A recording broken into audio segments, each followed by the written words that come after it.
Hi, Mark here, and welcome back to Mk1 Mechanics. Today, we are going to look at Blender and how to get some very nice 3D renderings done. But first, I will need to export the file from FreeCAD into a format that Blender can use. And I'm going to take both the bearing and the yo-yo over so that I can include the bearing as part of the rendering. There's one other sketch I will need to add, and it'll become kind of obvious like why I need to do this later, but I need to add a just like a plus in a sketch that I can use in Blender to center everything. All right, so I'm going to line these up on the middle and make them symmetric. I have too many constraints here.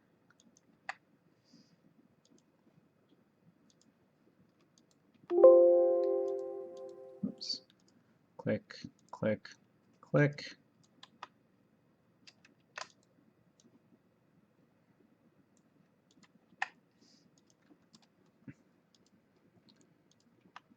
The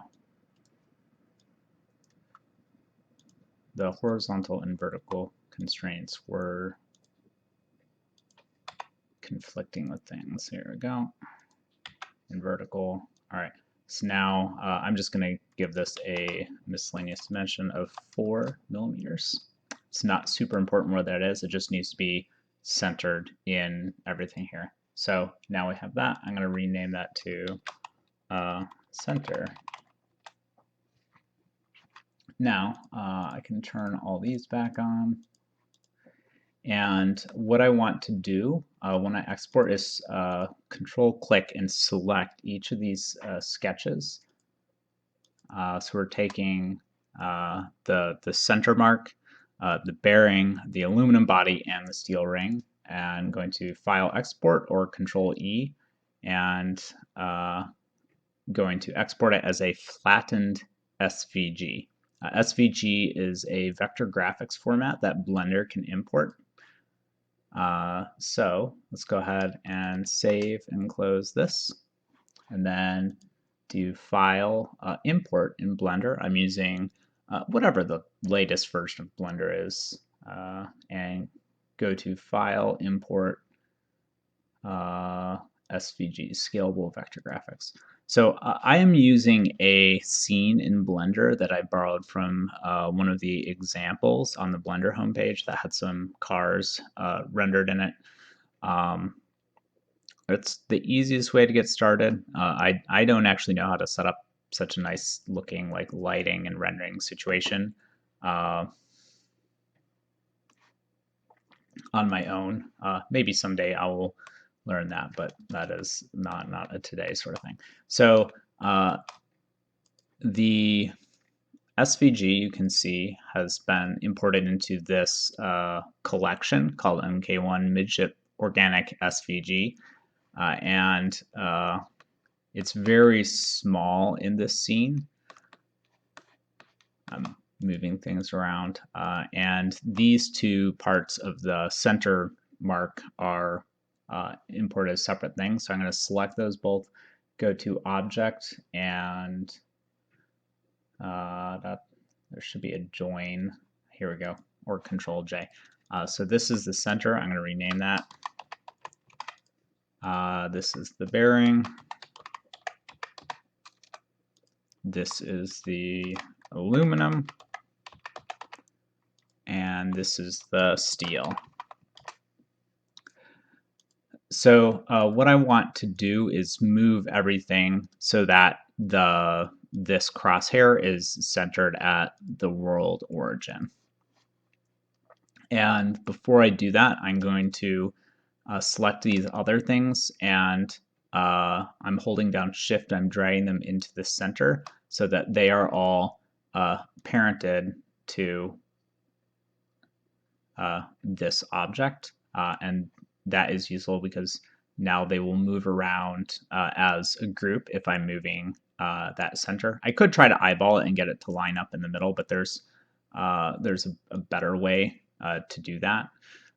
So what I'm going to do is do object, set origin, origin to center of mass, and that moves this center's center point to be where the middle of those lines is, and that's why I made that object that way in FreeCAD, so that I could line it up nicely in here. Now I've gone into the object properties and change the location of that crosshair to 0, 0, 0. And I'm going to make it bigger as well. I'm going to set the scale to 10 for all the dimensions. You can see the other objects have scaled up as well because they are parented to that container.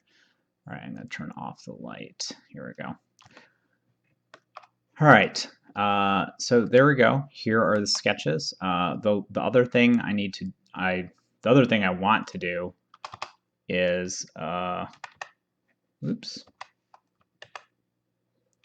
I'm going to move the 3D cursor to the world origin. I hold Shift S to get that. The 3D cursor is this sort of like imaginary thing that exists in the 3D space, and that's going to be how I'm going to fix the origin point of these other sketches. So I'm going to go to Object, Set Origin, 3D Cursor.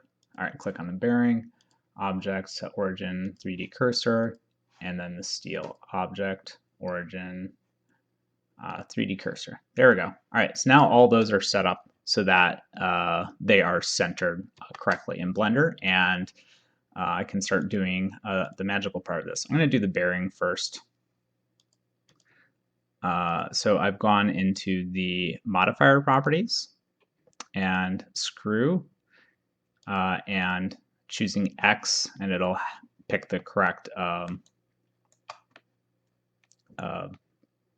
axis to rotate it on.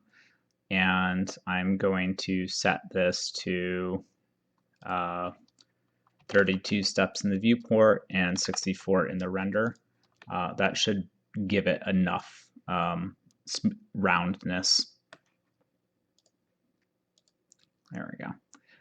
All right. So that looks like a bearing. All right, and I'm going to do the same thing for the yo-yo itself. I'm going to use a larger number of steps here. I'm going to do 60 and then 180 for the render. Yeah, that might be too much. I'll do 45 and 90. If you have too many steps, it'll take longer to render and it won't necessarily look any better. There is a little artifact in the middle here. There is a spot in the center where it couldn't really figure out what's going on. This merge checkbox can let you fix that. The default distance that it's merging at is very large and can actually collapse a bunch of features of your yo-yo into a flat surface. So I'm using 0.0001. I think that's meters. Anyways, those points right in the middle should be very close to coinciding with each other, so a small value is fine. All right, and the last one that we need to do here is the steel. So I'm going to do the same thing. X. I'm going to have the steps match the rest of the yo-yo, so that if they have any flat bits, they will be lined up with each other. I don't need to merge anything because the steel band is like a hoop. All right, so now that we have those, I'm going to create a copy of the aluminum, shift drag it into here, and fix up its location, and then that's not quite what I want to do. No, I'll just leave it there. I'm going to rotate it to 180 and set the scale, and there I have the mirror image. This is not quite as precise of an operation as FreeCAD. So let's take the steel, move it in here, and rotate it 180. And now we have our completed yo-yo shape. It is using a very boring shader. It's modeling a dielectric material, so something that's not metallic. And I am going to give these a better look. So I already have a polished steel shader that I'm using. It's not like a particularly difficult to set up thing. I'm using the principled BSDF surface with a lot of the default settings, but I have metallic set all the way to 1 and roughness set to very small 0.03 or so. Some of these other values don't actually do anything unless something else is turned on. And then it's just designed to look like a very polished steel surface. So, and I'm going to take these two rings and do object, make link object data so that they share the same shader. I'm going to do the same thing with the aluminum object, make links object data. And I'm going to throw on one of the shaders. It's this little beach ball thing, material properties, and I'm going to add a clear yo-yo anodization look.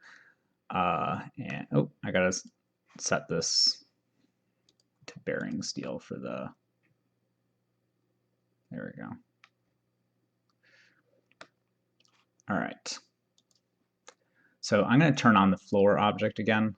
This is currently halfway down in the floor, so I'm going to take the center and give it a Z position. If I set it to 22651, that should bring it right above the surface with a little bit of clearance. That is half. So treating the yo-yo as 0.53 in the blender units, this is half of the diameter, which gets it to sit exactly there. All right, so I've pressed 0 on the numpad, and you can see that it's a little blurry. So this camera is set up to have a depth of field. I'm going to set the bearing to be the focus object, which will be good enough for this. And I'm going to move the camera a little bit so I can get a view of the cup as well. And I'm going to save. You can get a preview using this default scene. I'll add a link to it in the description. This is using the Cycles ray tracing engine for rendering. So I'm going to turn on the viewport shading, and it'll do its best to ray trace this as quickly as it can.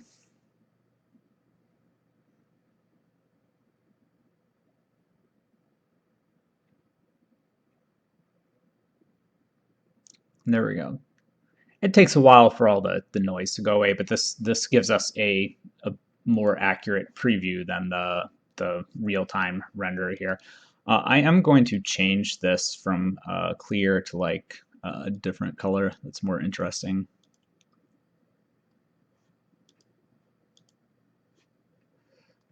There we go. That one took a bit to load.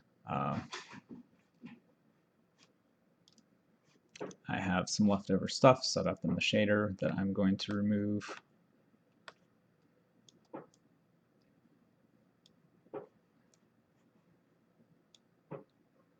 There we go.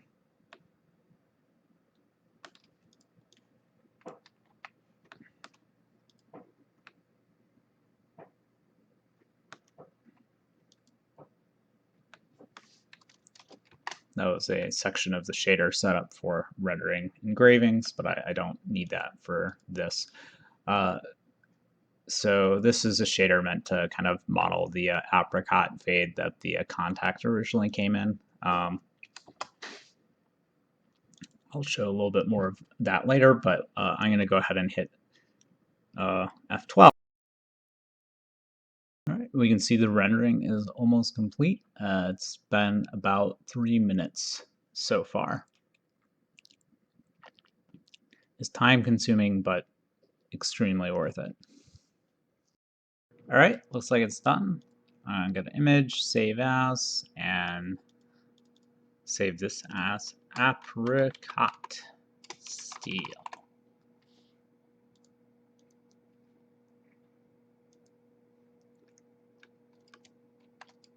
All right, so now that that's out of the way, I would like to take a little bit of time to explain some more of what's going on in this shader in particular. I have a shading workspace. A workspace is just, it's kind of like a saved collection of editor windows that let you kind of like switch between different options.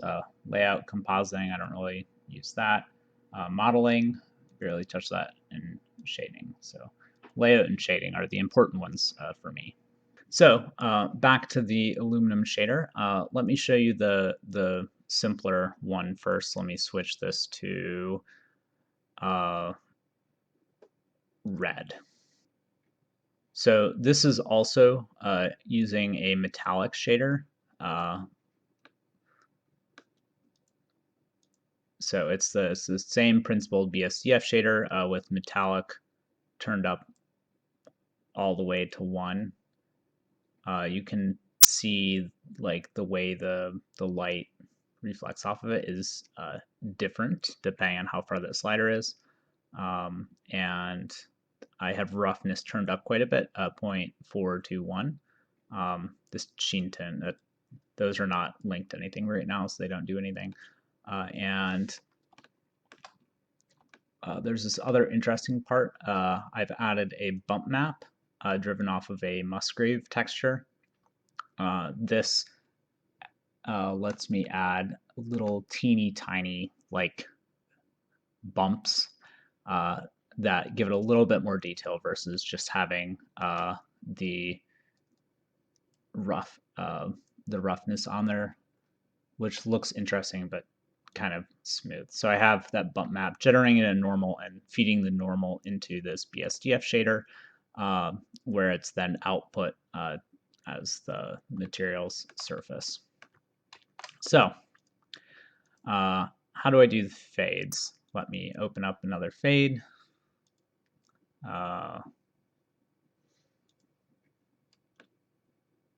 And I have a little engraving of from something that Jack drew. I'm going to go ahead and remove that now because I don't need that on this either. And I'm going to get rid of that mix shader.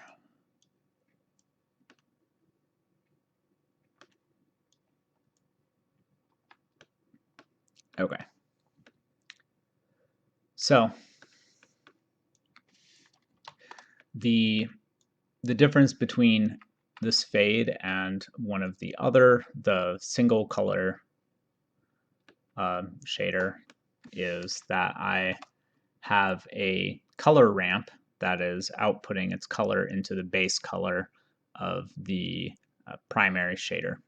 And this color ramp means I can pick like 2 or more colors and sort of like have it blend between them in a really nice way.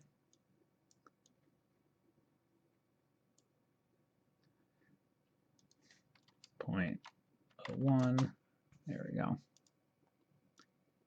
and I can use that to line up the fade to like go in the middle or wherever, which is a lot of fun. The way that this is positioned is there's a texture coordinate node that you can add into the shader editor. I am grabbing only the Y value from the texture from the so the texture coordinate node. I'm taking the object location in space, so the location of wherever that particular pixel is with respect to the object's overall sort of thing that's going on. I'm grabbing only the Y out of it. I'm multiplying that by some value to scale it correctly so that I can map it onto the yo-yo. Actually, let me add a thing here to kind of like calibrate that a little bit more. I'm going to make a bright pink one right at the end on that side and a bright green one on this side. So let me show you what that value is actually doing. So if I grab X instead of Y, it will go along this profile direction instead. And if I do Z, then it is going to go vertically like that. Z or Y are both fine, and you can also take this whole piece and rotate it separately of what the shader is doing. So it's kind of not necessary to pick one or the other. So I'm going to leave it at Y for now. I'm also going to add a bright red band right in the middle of this color ramp so I can kind of see where the middle part is. So this multiply, the higher it is, the less spread out that color ramp is. And if I bring the value down, I can actually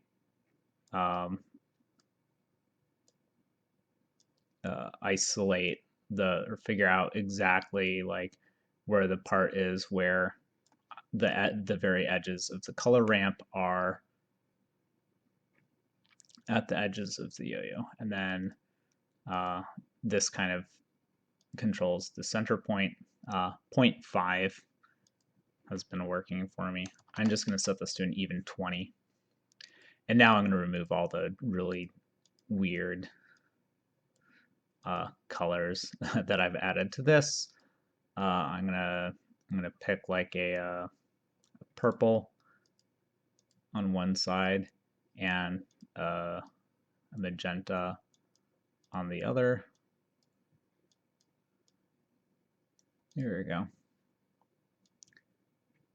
Normally when Machine Shop does a fade, it's not like super smooth in the middle. So I don't need to actually model it to be super smooth. I can bring them closer together like that. I have not yet bothered to model like the parts where it like dips into the creases and so on. That might be a fun advanced thing to work on in the future. You ever get a fade and it's just like off to the side like that? I've seen it.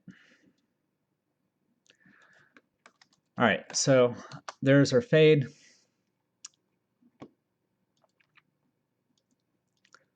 That looks nice. I'm gonna rotate these two bits so that they're not like 100% lined up with each other. That looks good. Let's do a quick preview.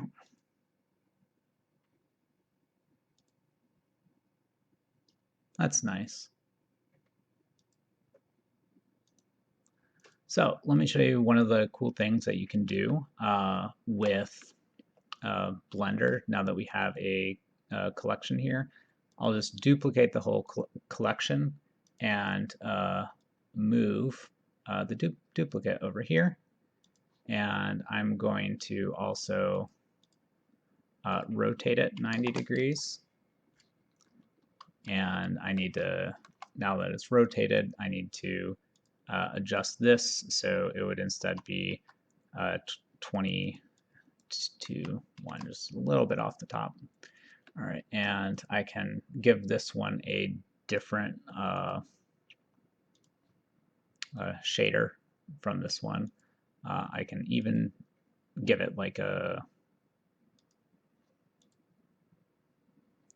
different shader for the steel.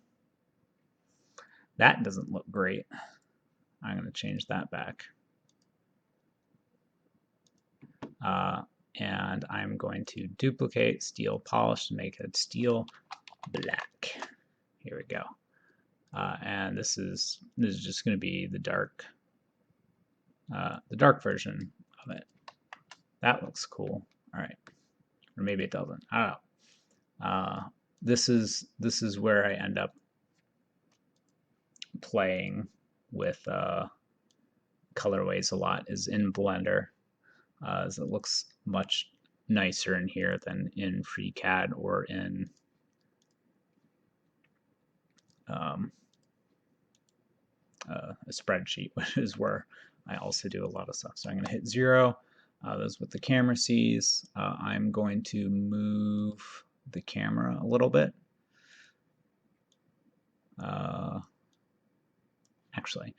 So I have the camera set up in this to be following or looking at an object. Where is it doing that? Relations.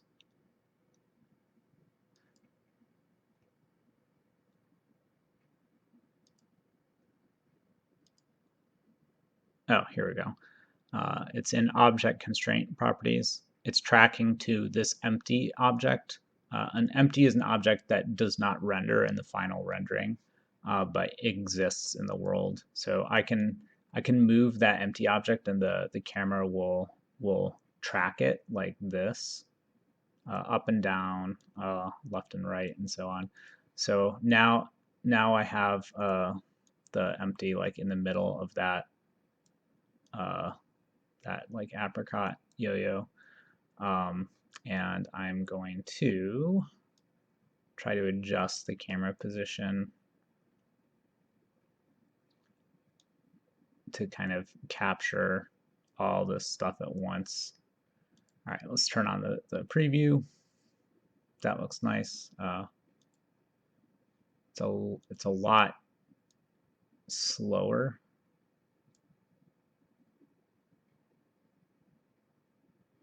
with 3 of the yo-yos here.